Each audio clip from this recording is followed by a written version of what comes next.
Olá, investidor e investidora. Eu sou Gustavo Sung, economista-chefe da Suno Research. Do meu lado está Rafael Pérez. Fala, Rafa, beleza? Fala, Sung. Fala, pessoal. Tudo bom? Que é outro economista aqui do time.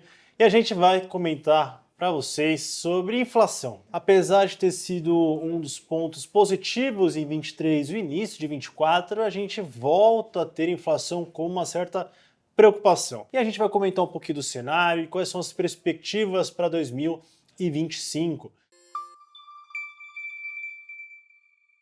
E aí, Rafa, um ponto importante que a gente quer mencionar aqui. Hoje, a inflação brasileira, a gente está gravando com os dados até outubro de 2024, a inflação está acima do limite superior da meta, em 4,76. Para quem não sabe, o Conselho Monetário Nacional aqui do Brasil estabeleceu a meta de 3% para a meta de inflação, que tem que ser perseguida pelo Banco Central. E aí tem uma banda superior e inferior de 1,5 pontos percentuais para cima e para baixo. Logo, hoje, o IPCA dos últimos 12 meses está em 4,76, o que é ruim para o Banco Central, né? E, pessoal, o que aconteceu para a inflação que estava controlada, né, Rafa? 3,96, muito próximo de 4, agora já está subindo.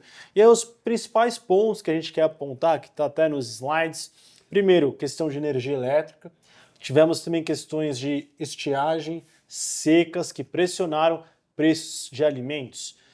Também, quando a gente coloca uma lupa, pessoal, sobre os grupos de inflação, como vocês podem notar aqui na tabela, se vocês verem serviços subjacentes, serviços intensivos em mão de obra, bens industriais, até o núcleo de inflação, que é uma média entre os núcleos, mas no fundo a gente tenta capturar melhor a tendência dos preços, todos subiram na variação mensal de setembro para outubro.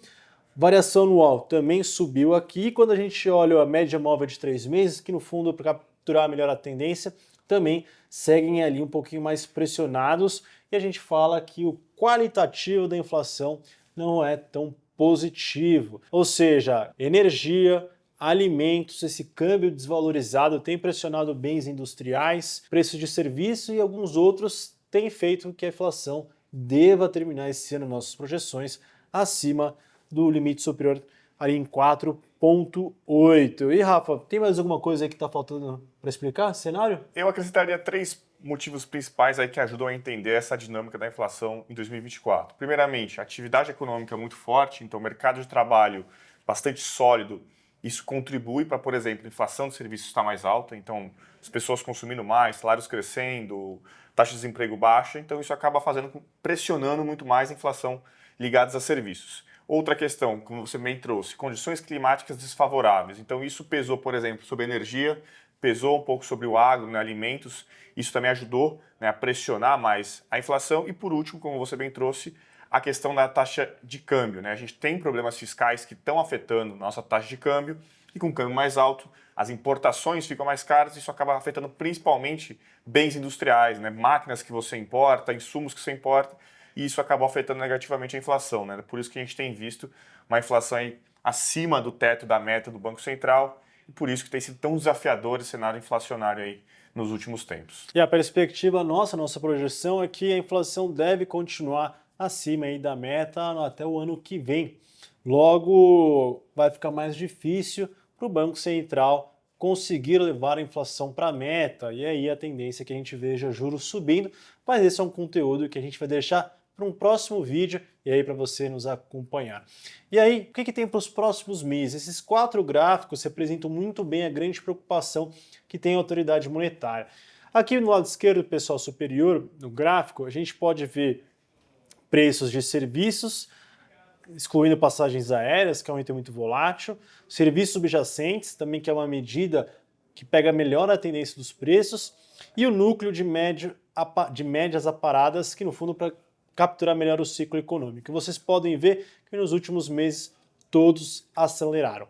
E aí o interessante, né? O que é essa linha pontilhada? É a taxa de desemprego, mas ela está com o eixo invertido, ou seja, vocês podem notar que aqui no canto do gráfico está 8,5 no eixo da direita e 6% em cima, ou seja, com o desemprego está menor, está caindo, 6,4, menor, segunda menor da série histórica, atividade muito pujante, como o Rafa bem trouxe, As pessoas têm mais dinheiro no bolso, vão consumir restaurantes, serviços financeiros, vão para shoppings e isso vai pressionar esses preços aqui que dificulta o trabalho do Banco Central. Taxa de câmbio desvalorizada, isso já está começando a bater nos custos das empresas, como o Rafa bem trouxe. A gente pode notar no gráfico da direita superior, em que temos o IPA industrial, que é uma mensuração que compõe ali IGPM, que são preços dos custos produtores da indústria.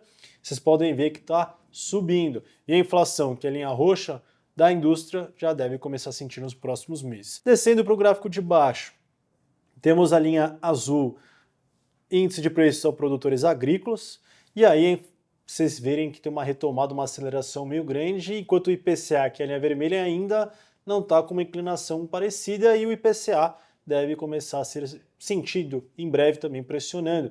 O vilão aqui dos últimos tempos foi a carne, né? Em outubro a carne foi um dos principais pontos que afetaram os preços aos consumidores. E o gráfico da esquerda, só para mostrar que todas as medidas importantes, chamados núcleos de inflação para o Banco Central, já estão uma leve alta, mais próximo ali do limite superior da meta, com o ponto ali na faixa em azul. Então, o ponto é, para 2025, a inflação continua sendo um ponto importante, ponto de atenção.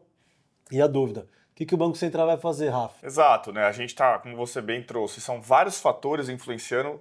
Se você olha historicamente, o Brasil dificilmente ele tem uma inflação abaixo de 4%, né? A gente estava até fazendo essa média aí nos últimos anos da próxima de 6%, né? E a gente ainda mais numa situação de taxa de desemprego muito baixa, mais difícil ainda.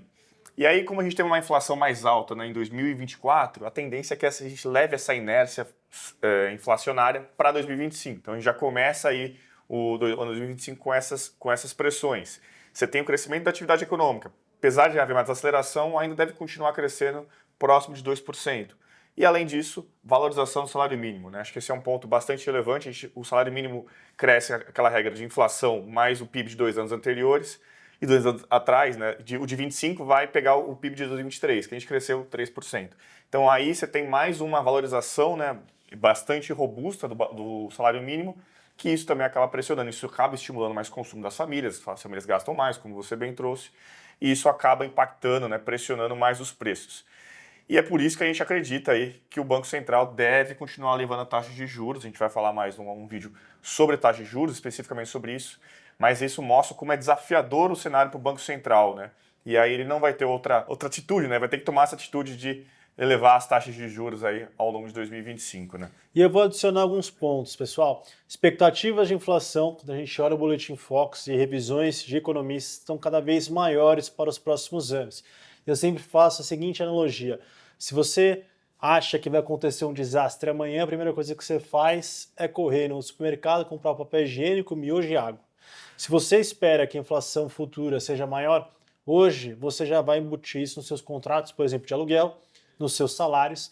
Então, a perspectiva de termos inflação maior no futuro já começa a afetar a inflação de hoje. Então, por isso que é, de certa forma, preocupante. E em fevereiro do ano que vem, pessoal, teremos reajuste de alíquota de tributação do ICMS sobre combustíveis, que vai valer a partir de 1º de fevereiro, se eu não me engano. Exato. Que vai aumentar o preço do diesel e da gasolina, que são os principais subitens aí que pesam aí sobre o IPCA. Também isso vai pressionar e vai jogar um pouquinho a inflação para cima. Nossa projeção está em 4,4%, então a gente vai continuar rodando em 4% se a gente não tiver melhoras do cenário. Até hoje a gente gravou, o Rafa comentou do salário mínimo, tem se discutido no pacote fiscal que deve ser apresentado esta semana da gravação, de que possivelmente o salário mínimo, o reajuste do salário mínimo, entre na regra fiscal e possa crescer até no máximo R$ 2,5, mas, de novo,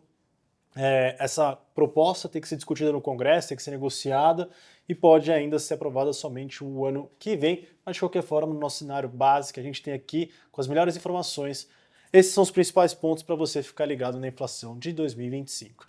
É isso, valeu, Rafa. Valeu, Sung, valeu, pessoal, espero que tenha gostado do nosso vídeo e até mais. E bom ano novo!